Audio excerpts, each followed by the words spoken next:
I always have to check whether or not the West African gallery is open, because enough times I've come here, I've checked on a Monday. If I'm doing a tour on a Tuesday, I'll come and do a recce on a Monday. And I come here and the West African gallery is closed. And I say, well, why is the West African gallery closed? Oh, we're short-staffed today.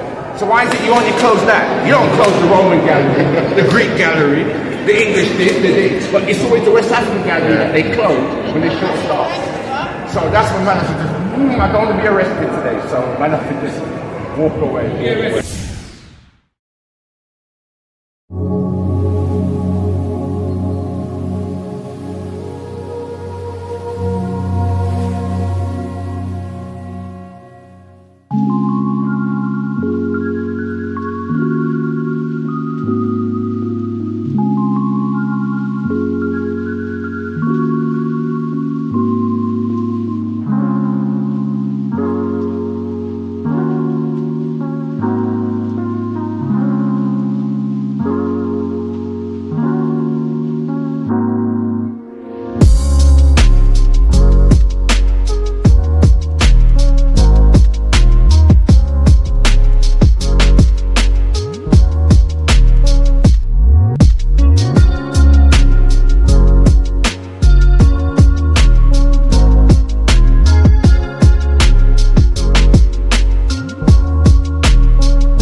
yeah, before we go into the Egyptian law.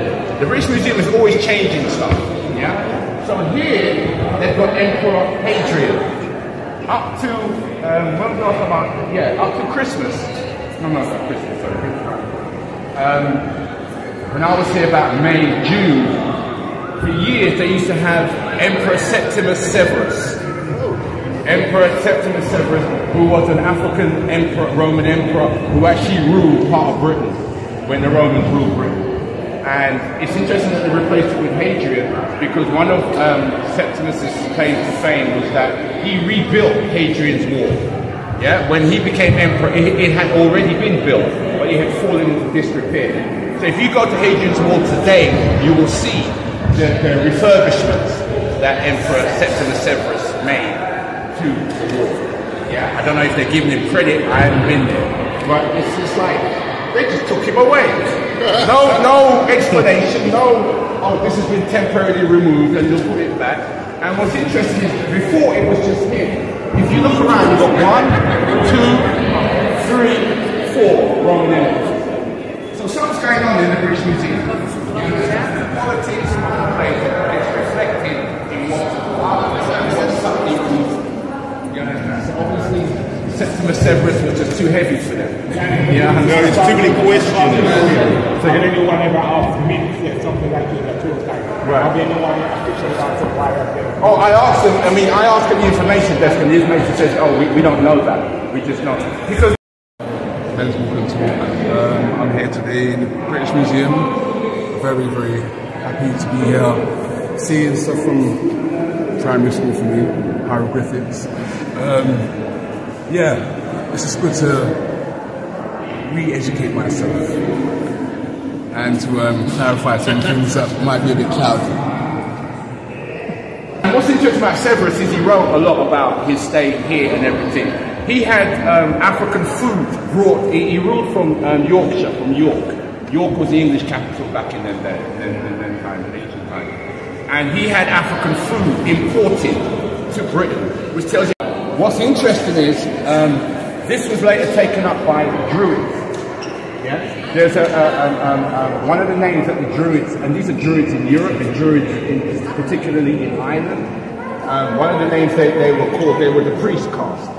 And one of the names they were called because they had the rays on their hats or whatever. So its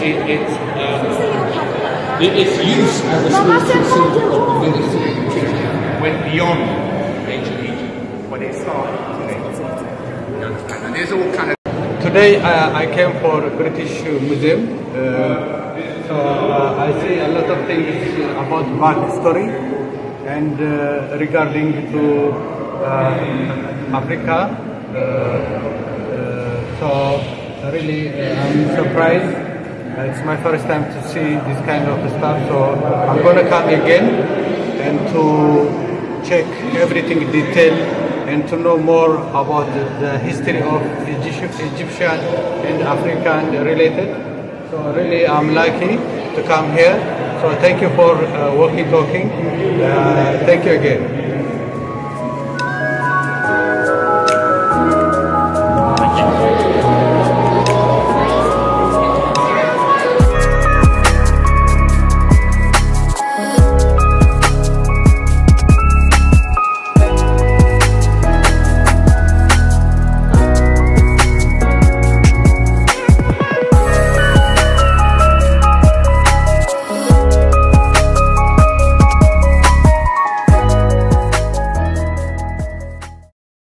Gerald Massey, people like Albert Churchward. Read those, if you're going to read early Egyptologists, those are two English Egyptologists I would recommend, because they just wrote down what they saw. They were scientific as opposed to politically, ideologically motivated, which is why very few universities actually teach their work today. So they were like a rebel, you know what I mean? Then you come to the 19th century, and I'm trying to remember the name of the guy. There's a guy, James, there was an Egyptologist, James, who revised the chronology, right? And he came up with this chronology. He's like chief detective, chief captain kind of stuff. And yeah, they got their little clubs. And you know, it's like, I remember at school we used to play British Bulldog. Yeah, and when you get catched, you get put in a cage. So it's children playing, you know? And obviously games are learning things. So they're learning, listen, if you want to step like a bad boy, you're going to step, they're going to end up in there. You know what I mean? And the great thing about... you guys came today to Men Walk and Talk, which is unique to have young ones here. How you guys found it today being in the museum? Well, we were forced to come there with my dad, but we really enjoyed it. The hieroglyphics was very interesting, and I really enjoyed it. So you were forced by your dad, but you enjoyed it? Yeah, I enjoyed it. How about you, young man? What's your name? My name's Theo, and I really liked it, and it told us a lot about the history of Egypt. So you enjoy learning more about your history and more about being Egyptians and learning that they are actually, what color were Egyptians? Black. Black! So we are from kings! And Egypt was originally called Kemet. So what was it called? Kemet. Haha! Knowledge. If you don't know, now you know. This is a house of spirits. Physical can't go in there. Yeah? This is a house of spirits. The Kemetic ideas of the afterlife is that this life we're on now is just one chapter in a very, very long, very big book. So when this mortal chapter is over, we're going to go in and we're going to live another life. Why would you call yourself number 3 if everything about your belief system is that you're number 1? Yeah? What they were trying to put in place was the third era of white supremacy rule. The first era was when the Caucasians crossed the Alps crossed the Caucasian mountains into the Indus Valley, yeah, into what's now India. Europeans crossed into India, and that was and that mix created the first ever society in human history status according to race. Yeah, the whitest at the top, the darkest at the bottom. That still prevails in India today. Who are the caste system? Who are the untouchables? The darkest, the Dravidians, the descendants of us, predominantly in Southern Africa. Yes, that was the first era of white supremacist rule. Yeah, so they knew their history, and according to them, what they were trying to do is, well, look, we had white supremacy back in the ancient time, we had white supremacy in the early medieval times, we're stepping in again now in the 1930s. You understand? So they knew their history. Another day of walk and talk, another fantastic day. As a man, if you've not been, why? Look, so we're back at the British Museum, Danny Thompson, we're getting a tour of black history. Yes, we're starting in Egypt, and we're seeing a lot of Egyptology, but what we're looking at is the way in which that Egyptology has impacted the world. Right? So it doesn't sit aside, it sits as part of the world history. And like, once you start to understand how things were done BC, right, you start to realize why things are done the way they are in AD. Right? It just makes sense.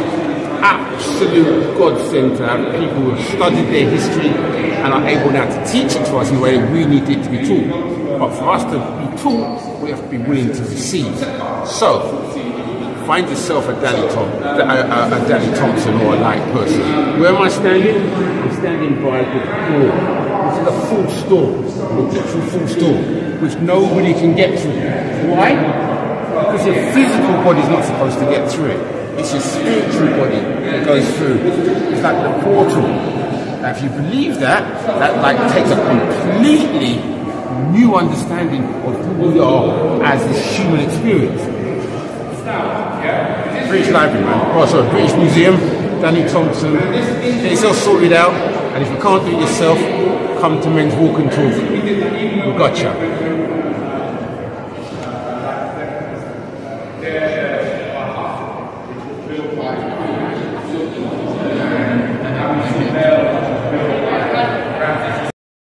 It's in Robin Walker's book, when we rule. I think it's page 119 or 109. But he has a photograph of this statue when it first arrived in this museum. Nose was fully intact. It's fair. Yeah, really, like, yeah, it just a gust of wind, right? Even though the knees are more protruding, you still feel the Yeah, exactly. But here's the thing, right? And this is part of the thing about giving stuff back. Yeah, the Greeks have been the Elgin marble.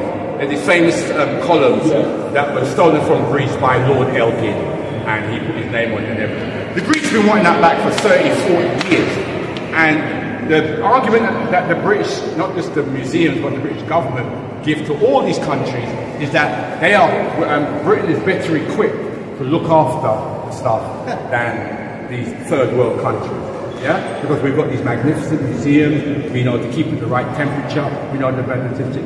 You know, some of the Elgin marbles have been mashed up. Because what happens here at night? The freaks come out. The freaks come out, but a particular group of freaks come out. You know how many corporate parties they have here? And they will bruck wild at some of these parties. And that's how they reckon the Elgin marbles were damaged in some of these parties. Yeah, they you know have these parties. And it may well have been damaged in the same way in that respect. Is it possible that someone was removing noses for souvenirs? That's possible. I mean, look. No, he is. No. Like Mercedes and women. Absolutely, like the Mercedes King. Or listen, you know, we're talking about people who had a custom of removing ears for genitals and stuff. It's in the culture.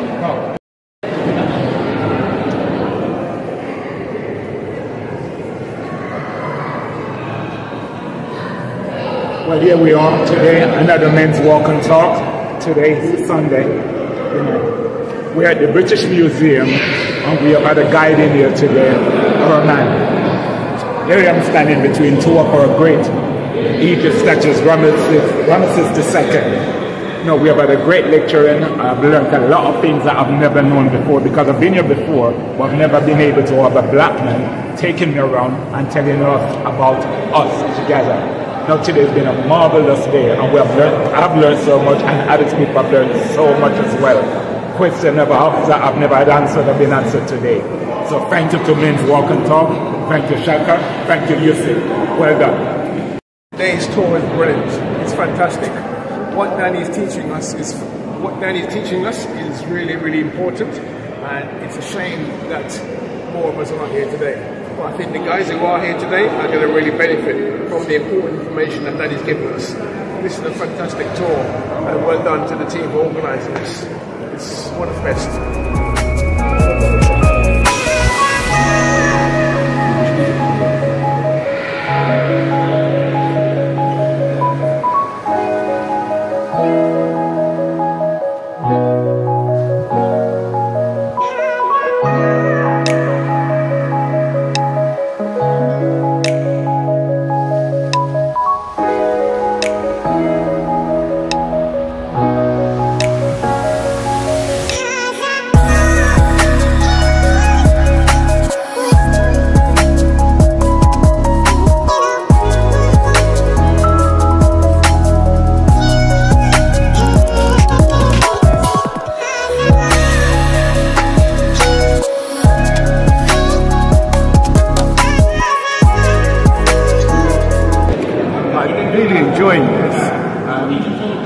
There's so much to learn and so much to see, and I can't think that I'll complete it all in one day, so I'm going to have to come back.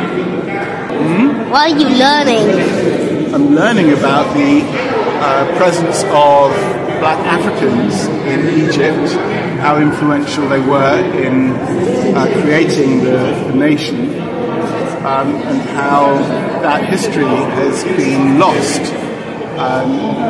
Luckily, it's being recovered by historians like Danny. And that. So, all right. Very upset some people, but not going to upset some people. The Jews were invaders. Okay, the Jews were invaders in Egypt. That's why they were kicked out. That's what the archaeology says. That's what the history says. That's the thing. But who wrote the book of the Old Testament? Allegedly. Yeah. Who wrote the book? Jews. They're not going to write a book where they're going to portray themselves as wicked people who come into another man's life. You understand? Nobody writes that about themselves. The English don't write that about themselves. You understand? But like I said, that's why I make a careful distinction between what's preached religiously and what's actually proven scientifically, anthropology, archaeologically, in the literature, in the thing. All good. Having a great day here down at the British Museum. Had a nice little walk through central London, got to see all the sights, scenes, just talking to people. It's interesting to learn the history about where our ancestors came from, West Africa, down in Egypt, ancient Egypt. Some of the dates may have been a bit construed, and the idea of Rosetta Stone, and how we understand our past history from Egyptian times. So yeah, it's definitely very interesting. I might get a lot of information taken for today. Just trying to remember names of Russian, the third, the fourth. But generally a really good day, and yeah, I'm very intellectual, very intrigued by everything going on. So, yeah. Okay, hi, I'm Paul. I'm on the men's walk and talk at the British Museum.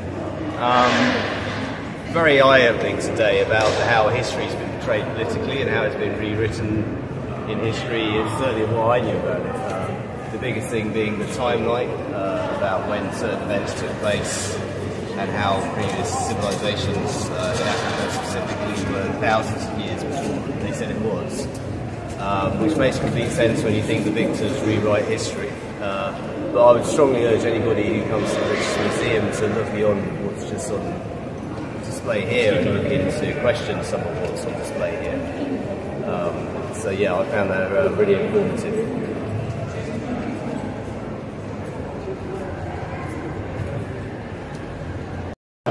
Your naming and your death and how you're buried. Your religion, your culture dictates that. Yeah? My man, Yusuf, is a Muslim man, yes? So, you know how you want to be buried, I'm assuming, right? Yeah. You know what I'm saying? What would it take for Yusuf to reject his and embrace somebody else? Now I want to be buried like this way. A lot. So that just shows you how deep they embraced our culture. How much they admired it, how much they took it on in terms of it now becoming their standard practice. Yeah. The Romans less so, because the Romans were just barbaric. The Romans were savage. But the Greeks, they really, which is why the constant flow back and forth of Greek scholars, back and forth, back and forth. You name it. Aristotle, Hippocrates, all of them. Stolen Legacy, you want to know more. The book is Stolen Legacy. But we know them as conquerors. But I also think it's important for us to understand that, yes, they conquered us, but that didn't stop them admiring us and taking on much of our practice. And if you take on a man's practice, don't tell me that this man is wise. Well, today we only covered part of the tour, and that took us an hour and 3/4. So we covered room 3, which is the ground floor in the British Museum, which is the ancient Egyptian room. So we looked at statues of Amenhotep III, Ramses II, Ramses VI. We looked at the hieroglyphics, we looked at the images painted on the wall, and we just deciphered them from the king's list, and also deciphering what information we can take from it, what information we shouldn't take from it. We looked at the false door and the religious beliefs behind the false door, as well as the religious beliefs that have continued to this day, because as I pointed out, in Ethiopia, places like Lalibela, the House of St. George in Lalibela, and other underground churches, they too have false windows and false doors in their building. So we're actually talking about a history of architecture, a continuum of architecture, 3,500 years at least. So that was just a touch of scraping the surface. But we did part 1. I'm blessed that my brothers came and attended. And I look forward, we will be doing part 2 sometime in early 2024. Wow. And you've got a book out as well, if I'm correct? I have a book. Well, I have 2 books. One is The African Literary Heritage, which shows the history of the written language, the written word, which originated in Africa, and yeah, I'll leave it at that for now. Lovely. Thank you, Mr. Dan Thompson. My pleasure. Hi, Aki here on behalf of Men Walk and Talk. Interesting day. So, British Museum and a tour being done by Danny Thompson, author, historian, and other stuff. And I would say normally I would walk in this, these museums. I don't know why, but with my head down. Maybe because I'm ashamed of our history. But our history has been altered, which I learned today. So we did around Egyptian history, and what I've learned is actually the advance, the technology, the civilization of Egypt. It's actually altered by around 2,000 years. So we are more advanced than that, and I'm quite proud of that actually. To know that we were making ways, advancement way before. And I can't wait for part 2. Now, the other thing for me I learned today is, when it comes to tribulations, when it comes to stress in society, we can overcome. And I think for me, that was one of the most important things for me today. Now, I can't wait for part 2. And I just hope that you guys can see more of these videos. And I do apologize. Again, I've been busy, so I haven't made much videos. But also, the most important thing that I learned for British history, you guys had a black king, a black emperor, which you guys didn't know about. And it's in the entrance of the museum.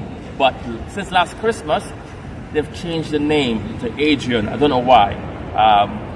But yeah, so you guys had a black emperor who actually imported African food because he didn't like the food that was here back in those times. Yeah, so there's a lot of black history going way back. But yeah, so again, learn history and don't just accept what you hear or what you see. Sometimes you have to do research and find out the truth. Keep an open mind.